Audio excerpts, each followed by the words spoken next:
Okay, welcome to the deep dive. We're about to unpack something that, well, many of you listening right now have likely felt simmering under the surface over the past few years. That sense of confusion, maybe a feeling of being a bit off kilter, particularly since 2020, with everything from the pandemic and mandates to these huge shifts in how we get information. Yeah, it's definitely left a lot of people feeling, well, the source material we looked at describes it as a deep sense of confusion, or even just being in a slump. Right, exactly. That slump feeling is a very real thing, that sense of dissonance, maybe things not quite adding up in the world around you, or perhaps even within yourself. Absolutely. It's a common thread we've seen. So our mission for this deep dive, and we're drawing from the sources you've shared, which include some personal reflections and also a detailed analysis, which, interestingly, the material notes was generated by an AI tool called Grok, is to really get to the heart of this feeling. We want to define cognitive dissonance, explore why it feels so amplified since 2020, look at some of these hidden culprits the sources point to in our daily lives, and then critically examine a proposed step-by-step protocol, one designed to help move towards what the sources are calling cognitive resonance. And the goal here really is just clarity, offering insights based directly on the material. Think of it like charting the landscape of this confusion and maybe finding a map towards feeling more aligned. Exactly. And importantly, doing this without judgment, without being preachy, just exploring what the sources tell us. Right, just laying out the information. Perfect. Let's jump right in then. At its core, what exactly are we talking about when we say cognitive dissonance? Well, simply put, it's that psychological discomfort you feel. It happens when you hold two or more conflicting ideas or beliefs or values, or maybe when your beliefs clash with your actual actions. Okay. So it's like an internal tension. It is. It's uncomfortable. And our brains naturally try to reduce this tension, often by rationalizing things or maybe changing one of the conflicting elements to make things feel more consistent again. Restore that psychological comfort. Gotcha. So it's that internal friction, like, you should eat healthy, but you grab fast food anyway. And then maybe you tell yourself, oh, well, I had a really stressful day, I deserve this. Is that justification trying to reduce the dissonance? Precisely. That's a perfect example. And the sources really highlight why this hasn't just been some mild discomfort lately, but something significantly amplified since 2020. Why is that? Well, think about the sheer scale of global events. The pandemic responses, the intense political polarization, the incredible speed of technological change. Right, it was a lot, all at once. Exactly. It created this environment just saturated with conflicting information and pressures. It made dissonance almost unavoidable in daily life, according to the sources. That makes total sense. It wasn't just one single thing. It was this kind of convergence of forces that made it really hard to reconcile what we were seeing, hearing, and sometimes being asked to do. Yes. So let's dig into where the source material shows this dissonance popping up most intensely in our lives, especially since that 2020 period. It breaks down some key areas. It does. It paints a picture of just how pervasive this feeling has become. One big area the sources focus on is health and lifestyle choices. Okay, this seems like a classic place for dissonance, right? Yeah. Knowing something is bad for you, but doing it anyway? Exactly. The sources point right to that tension. Knowing the risks of things like, say, fast food, sugar, nicotine, alcohol, even marijuana, and the reality of consuming them. But what's striking, according to the material, is how this intensified post-2020, often fueled by stress. There's even a specific statistic cited. Oh, yeah. Yeah, a reported 14% increase in U.S. drinking rates during the lockdowns in 2021. Wow, 14%. Right. And this stands in stark contrast to all the simultaneous public health messages pushing wellness. So you have this very visible conflict between these collective goals and, individual behavior under pressure. That statistic really does bring it home. And the sources also talk about something crucial here related to health, medical trust. Yes, and this is where that post-2020 context becomes particularly sharp, you could say. The material notes that many people experience deep dissonance by following health mandates like masks or vaccines. Right, the mandates were everywhere. While at the same time, maybe having growing questions about their efficacy or necessity as different information started to emerge. I remember seeing this play out constantly, especially online. The sources mentioned looking at posts from 2021 and noting how some early conspiracy theories. It gives examples like the lab leak origin idea or concerns about vaccine side effects, things that were widely dismissed initially, but later gained what the sources describe as partial validation. And the material suggests that this validation, even if only partial, fueled significant dissonance for people.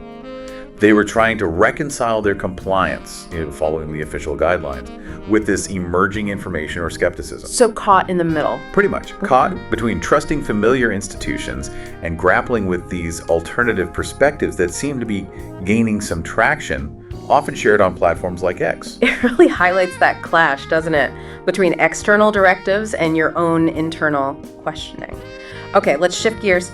Media and entertainment. The sources have some interesting points here too. They do. One fascinating observation is around anti-hero narratives. Shows like Yellowstone or Succession. They became hugely popular. Yeah, massive. And we saw streaming viewership surge too, right? Something like 40% post-2020. People were definitely watching more. Right. And the dissonance the sources point to here is how readily audiences embrace, even root for, these complex, often morally ambiguous characters on screen, while simultaneously condemning similar, let's say, morally questionable behavior in real-world figures.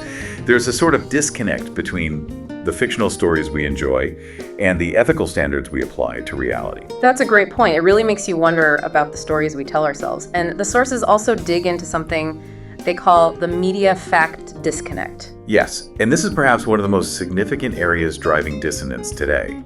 The material highlights this growing gap between mainstream media narratives. Okay. Citing examples like polarized framing around protests or elections or health policies from 2020, 2021, and what the sources describe as reality observed via raw footage or data. So like what you might see on traditional news versus maybe unedited videos or data shared directly on platforms like X. Exactly. So while traditional news presented maybe one angle, these other platforms were filled with unedited content, raw data, even preprint studies that sometimes painted a very different picture. And the sources suggest this left people feeling torn. Yeah, torn between trusting the familiar news sources they'd always relied on and trying to make sense of this unfiltered, sometimes contradictory information. Creates significant internal conflict. It forces you to confront that gap directly, doesn't it? What you're being told versus what you might be seeing with your own eyes, or what the data seems to show. Precisely. Okay, let's unpack another area that touches pretty much everyone: work and economic systems. Right. The sources point to a key tension here between job security and automation. Post-2020 saw this rapid acceleration in remote work and automation, often out of sheer necessity. Yeah, everything went online overnight, it felt like. But this happens against a backdrop of huge job insecurity. The material notes 22 million U.S. jobs were lost in early 2020 alone. Wow, that's staggering. So people were pushed into using more digital tools, becoming more reliant on tech for their work, while maybe simultaneously worrying that AI and automation could eventually make their own roles obsolete. And the sources mentioned seeing this anxiety reflected online, like on X. Yeah, posts reflecting this specific worry about AI displacement. And this uncertainty ties right into another point: financial aspirations versus reality. Okay. Many people aspire to financial freedom, right? But they're facing rising costs, wage stagnation. The sources cite U.S. inflation hitting 7% by 2021, making it objectively harder to get ahead. Right. Things just got more expensive. Exactly. And meanwhile, online spaces, social media, they're often pushing hustle culture or maybe quick fixes like crypto speculation. The get-rich-quick narrative. Right. And the sources suggest this creates dissonance between the actual effort people are putting in and the difficult economic reality they face. It's exacerbated by these online narratives of easy wealth that often don't match up. Yeah, highlights that clash between maybe aspirational online personas and the often tough economic ground truth. Very much so. Okay, next up, social relationships and identity. This feels like a particularly charged area in the post-2020 world. Absolutely. The sources discuss polarization and conformity. Social media platforms, and the sources mentioned X specifically here, significantly amplified tribalism after 2020. You saw really sharp divides over politics, vaccines, social justice issues. I felt like you had to pick a side on everything. Exactly. And the material notes this pressure to align with a specific group identity, to pick that side, created dissonance for people who might have held more nuanced views privately. So you agree with some points, but maybe not all, but feel you can't say that. Precisely. The fear of social ostracism, of being kicked out of the group for not adhering strictly to the ideology, was described as a powerful force driving this internal conflict. That makes sense. Then there's the concept the sources mention: virtue signaling versus action. Yes. This highlights the gap between publicly supporting causes, say climate change or social equity, and having personal lifestyles that might actually contradict those values. Like driving a gas guzzler while advocating for green policies. Or buying from brands known for exploitative labor practices while championing workers' rights. The sources mention that users on platforms like X often call out this perceived hypocrisy. Right, illustrating that dissonance between the online public persona and private actions. It's that conflict between the identity you project and the actions you actually take. Which really gets to the heart of integrity, or maybe the lack thereof sometimes, that can drive significant internal dissonance. The sources also look at technology and privacy as a source of conflict. This feels related to the work discussion too. Yes, definitely related. There's this tension between digital dependence and surveillance. Post-2020, our reliance on tech just soared, didn't it? For work, connection, even public health things like contact tracing apps. Absolutely. Zoom became a verb. Exactly. Yet at the same time, privacy concerns just exploded. The sources mention X posts flagging worries about apps like TikTok or concerns about digital health passports being used for surveillance. So we were more dependent than ever on these tools, while simultaneously feeling increasingly uneasy about the data they collected and who might have access to it. That creates a real dissonance between convenience and control, doesn't it? A deep one. And related to this is the discussion around AI and authenticity. As AI tools become more integrated into daily life, for writing, for art, for coding, for ad, the sources note a growing concern. Concern about what? But potentially losing genuine human connection, or perhaps being subtly manipulated by algorithms we don't understand. So it echoes those earlier anxieties about social media's algorithms shaping our perceptions, but maybe even more powerful. Potentially, yes. It's the dissonance between embracing this incredibly powerful, often helpful technology and fearing its potential to erode something fundamentally human, genuine interaction, autonomy. It asks us to grapple with maybe the human cost of all this accelerating technological adoption. Well put. Information and truth-seeking is another critical area the sources identify. Feels like we've touched on this already, but maybe there's more here. There is. It connects back directly to what we discussed with medical trust and that media-fact disconnect. The sources specifically revisit the idea that some initially dismissed claims or theories from 2020. Like the examples you mentioned earlier, lab leak, election questions. Exactly. Citing those as examples, the sources note they later gained some level of credibility, pointing to things like the FBI's 2023 assessment regarding the lab origin theory. Okay, so what's the dissonance there? The dissonance, as described by the sources, is profound. It's this growing distrust in the very institutions, government agencies, media outlets that people once relied upon for objective truth, Right. while still often needing to rely on them for basic information or services. It puts people in a difficult position. I can see that. You distrust the source, but you still need the information they provide. Precisely. And the sources frame platforms like X as hubs for alternative voices, maybe unfiltered information, but also acknowledge the sheer difficulty of navigating the noise to find what's actually credible. Yeah, it can be overwhelming. Which leads directly to the next point the sources make: overload and paralysis. Okay. Tell me about that. When you're just swimming in this constant flood of conflicting data, mainstream news, social media feeds, scientific preprints, personal anecdotes, the desire to find the truth clashes with simply feeling overwhelmed. Too much information to process. Exactly. And the sources suggest this overload can lead people to default back to familiar, perhaps less reliable sources just because it's easier.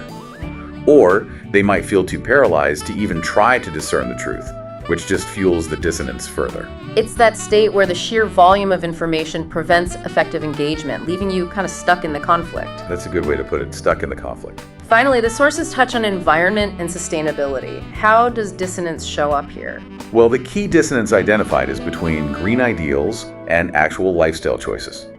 Post-2020 saw this renewed global climate urgency, right?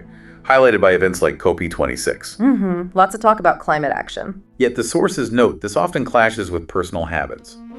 People may genuinely support environmental protection, but continue relying heavily on fossil fuels or participating in fast fashion consumption patterns. And the sources mention seeing critiques of this online. Yes, specifically mentioning ex-users who frequently critique corporate greenwashing, pointing out the gap between environmental rhetoric and actual practice. And the sources suggest this mirrors the individual dissonance many feel. Okay. And this relates to another point. Yes, future anxiety versus present comfort. It's that classic conflict, isn't it, between understanding a long-term risk and the short-term desire for convenience or maintaining the status quo. It is. It forces us to ask how we reconcile our knowledge of future challenges with our actions today. A major source of dissonance for many, according to the material. Wow. So we've really covered a lot of ground. We've seen how the source material maps out this landscape of cognitive dissonance, showing it popping up in nearly every corner of life since 2020. From our personal health habits to how we interact with technology, media, information, even our social lives. It really does provide a framework for understanding that feeling of confusion or being in that slump that you mentioned at the start, that feeling so many people have experienced. Yeah, it definitely normalizes the feeling, I think. Helps you realize you're not alone in navigating these complex, often contradictory pressures. Exactly, you're not alone. But crucially, the sources don't just diagnose the problem right. They also propose a path forward. Yes. Okay, let's talk about that. The Realistic Individual Detox Protocol for Cognitive Resonance. That sounds intriguing, and maybe exactly what someone feeling this way might need. What's the core aim of this protocol? The aim, as it's laid out in the sources, is essentially to restore alignment, to bring your beliefs, your actions, and your understanding of reality into greater harmony. Okay, alignment. Makes sense. It's described as a practical, incremental approach, designed to achieve this alignment without leading to apathy, which is important, and also while preserving your free will. Preserving free will, that seems key. So it's not just about checking out, but consciously re-engaging, maybe on more solid ground. That's the idea, conscious re-engagement. Right, let's walk through the steps the protocol suggests. Step 1, identify and acknowledge dissonance. What does that involve? The fundamental goal here is simply awareness. It's about consciously recognizing where dissonance exists in your life, instead of just letting your brain subconsciously rationalize it away. So bringing it out into the open. Exactly. The sources suggest practical actions like journaling daily about a specific conflict you notice. Maybe it's that healthy eating goal versus the fast food choice we talked about, or maybe feeling conflicted about the violence in a TV show you enjoy versus how you feel about real-world crime. The idea is to write it down and note how it actually feels. So actively pulling those conflicts into the light, the sources also suggest doing a kind of media audit. Yes. Maybe for one day, track where you're getting your information. Then pick a couple of major news stories from that day and try to find primary sources related to them. What kind of primary sources? Could be official reports, raw data sets, maybe unedited footage that's often shared on platforms like X. And then compare those primary sources to the narratives you saw in the media you consumed. Note any discrepancies. Interesting. And there's a reflection prompt suggested too. Right. Picking one area of your life each week, work, relationships, health, and asking yourself honestly, where am I currently acting against my deeper values or my own knowledge? The whole point of this first step is just building that awareness. Got it. Awareness is the non-negotiable starting point. Externalizing the conflict makes it visible, makes it addressable. Exactly right. Okay, step 2. Reduce exposure to dissonance triggers. What's the goal here? The goal here is really to create some space, to limit the external inputs that are constantly feeding that feeling of conflict. This allows you to think more clearly and start making more intentional choices. Okay, limiting the noise. The protocol suggests replacing vices incrementally. Small steps, like swapping just one sugary drink for water each day, or maybe taking a 10-minute walk instead of a smoke break. Small, manageable changes, not trying to fix everything at once. That sounds doable. It also talks about managing media consumption, right? Yes, actively cutting back on, or maybe even eliminating, media that consistently creates dissonance for you. That could be sensationalist news outlets that seem to thrive on polarization. Or maybe those anti-hero shows we talked about if they conflict with your values. Exactly. Replacing them with content that feels more aligned with your values, or maybe content that promotes genuine critical thinking. The sources also suggest just generally limiting total screen time where possible. And what about information triggers, like conflicting news? For that, it suggests curating your online environment more consciously. Maybe actively choosing to follow evidence-based voices over purely emotional or ideological ones, say on platforms like X, and practicing cross-checking claims yourself, using credible primary sources like PubMed for health info or government reports for policy details. Building better information habits. What about socially? Socially, the protocol suggests something simple. politely declining to engage in just one polarizing debate each week, choosing instead to seek common ground, or simply disengaging from unproductive conflict that just ramps up dissonance. Stepping away from the arguments. And for tech triggers. Trying things like disabling notifications for just one app that constantly pulls your attention and creates stress, or dedicating maybe 1 hour a day to be completely device-free, creating pockets of quiet. Okay, so reducing those constant pulls and pushes. The why for this step, as the source puts it, is that limiting these triggers makes intentional aligned choices easier and reinforces your sense of autonomy. It gives you breathing room. That's the idea, breathing room. Then we move to step 3, build resonant habits. Okay, so step 1 was awareness, step 2 was reducing triggers. Step 3 is where you start actively building practices that reinforce alignment. Precisely. The goal here is to foster resonance through consistent action.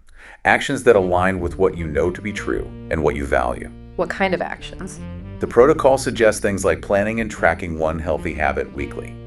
Maybe it's meal prepping healthy lunches for work or committing to a daily walk, something concrete. In terms of media, choosing content that encourages critical thinking. Watching documentaries on complex topics, perhaps, or engaging with data-driven discussions you might find online, maybe on X, and then actually talking through what you learned with someone else. Actively engaging with thoughtful content. What about work dissonance, like those feels about automation? For that, the sources suggest taking one small, concrete step. Maybe dedicating just 15 minutes daily to learning a new skill that feels more future-proof. Or, if it applies, advocating for more flexible work arrangements if that aligns better with your needs and reduces conflict. Small, proactive steps. And socially. Socially, it's about practicing authentic interactions. Maybe aiming to calmly state your genuine opinion on something, even if it differs slightly from the group, just once a day. And actively seeking out communities that do align with your core values could be a local environmental group, an online forum dedicated to critical thinking, or even just a hobby group. Finding your people, in a sense. What about the information front? We reduced exposure, now what? Now you build better habits. Dedicating some time weekly, maybe 30 minutes, to actually verify a major news story using multiple primary sources, like contrasting different media reports with raw footage from X, or digging into official government documents yourself. Becoming your own fact checker. In a way, yes. And maybe even sharing a verified insight you found on a platform like X, contributing positively to a clearer information environment instead of just consuming or reacting. Interesting. And environmentally. Adopting one tangible, sustainable habit, like consciously reducing single-use plastics in your home, or choosing to walk short distances instead of driving when possible. And maybe taking time to research the evidence behind a common climate claim, just to align your understanding with your actions. So the why for this whole step is that consistently practicing these small aligned actions helps bridge that gap between what you know and what you do. It builds resonance incrementally. Exactly. It makes alignment a practice, not just a concept. That sounds like a really practical, grounded way to integrate these ideas into daily life. Okay, and the final step, step 4, is reflect and refine. Right. This final step is all about sustainability. How do you maintain this resonance over time? The goal is ongoing self-assessment and adaptation. How does that work? The protocol suggests weekly check-ins. Go back to those dissonance journals you started in step 1. Note areas where you feel you've improved alignment, where things feel better, but also, honestly, identify where conflict still persists. And then, based on those insights, consciously adjust your habits from steps 2 and 3 for the upcoming week. So it's iterative, like, okay, I'm still feeling a lot of dissonance around my social media use, even though I cut back. Maybe I need to adjust my step 2 actions there, perhaps unfollow more polarizing accounts. Exactly that. It's a continuous feedback loop. The protocol also encourages seeking community feedback, sharing your progress, your challenges with a trusted friend or a group, listening to their strategies, learning from each other. It doesn't have to be a solitary journey. That's a good point. What else for reflection? Practicing mindfulness or meditation daily is suggested, even just 5-10 minutes. This can help process any lingering discomfort or dissonance without getting stuck in it, fostering calm awareness. Okay. And staying curious. That sounds important. Very important, especially for maintaining critical thinking. The sources suggest, maybe monthly, exploring one conspiracy theory or alternative narrative that you encounter. Perhaps something buzzing on X or mentioned in other sources. Explore it how? Critically. Research its origins, look for actual evidence, try to understand the claims without emotional investment. The goal isn't necessarily to debunk or believe, but simply to exercise and reinforce your truth-seeking muscles, your ability to evaluate information calmly. Gotcha. So the purpose of this final step is really to prevent backsliding, make sure you can adapt as the world inevitably changes, and strengthen your free will through continuous conscious engagement with reality. That's the essence of it. It's about making resonance a sustainable state. Okay. So for the listener who maybe came into this deep dive feeling that post-2020 confusion, that slump we talked about, what can they realistically expect if they start applying elements of this protocol? What are the expected outcomes according to the sources? Well, the source material suggests that in the short term, say within 1 to 2 months of consistent effort with these steps, you might start to experience noticeably reduced stress from those internal conflicts. That sounds good already. Yeah. Decision-making could feel clearer, less muddled. And you might feel more confident navigating tricky information landscapes or social pressures. A bit of that weight lifted, maybe, that we talked about at the start. Precisely. A sense of regaining some control and clarity.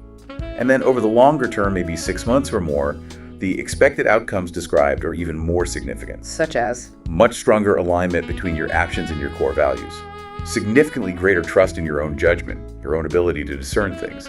And ultimately, a deeper sense of resonance, that feeling of inner harmony with what the sources call reality's truths, whether those are facts about health, economics, or fundamental ethical principles. So, connecting this all back to that initial feeling, being in a slump, feeling confused after 2020, especially when maybe official narratives clash with emerging information or just your own gut observations.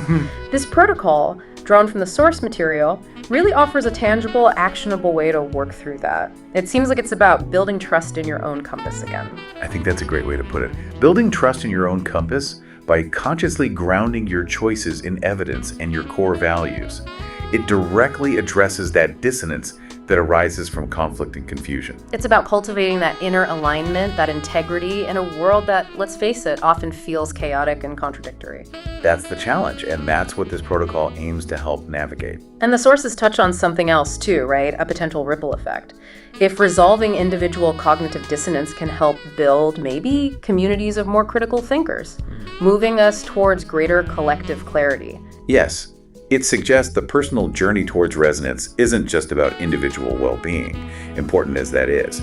It could potentially have a much broader impact on how we function collectively. So, what does this all mean for you listening? It means that sense of confusion, that feeling of things not quite lining up, is a recognized psychological phenomenon, cognitive dissonance. And the sources suggest it's been profoundly amplified by the events of the past few years. It's real, and it's widespread. But the source material you provided offers not just an explanation, but a practical step-by-step guide, this realistic individual detox protocol for potentially moving towards cognitive resonance, towards aligning what you know, what you do, and what you value, and hopefully stepping out of that slump with greater clarity and, importantly, self-trust. It really is a process of conscious alignment in the face of complexity. So we'll leave you with this final thought drawn from the sources. If resolving individual cognitive dissonance can potentially build communities of critical thinkers, what could be the broader impact on navigating our collective challenges when more people manage to align their inner world with external reality? That's the big question the sources leave us with, isn't it? Something powerful to consider. The personal journey having collective implications. Indeed. A lot to think about. Thank you for diving deep with us into this incredibly relevant topic today, and for sharing the sources that made this whole exploration possible. My pleasure. It's important stuff to discuss.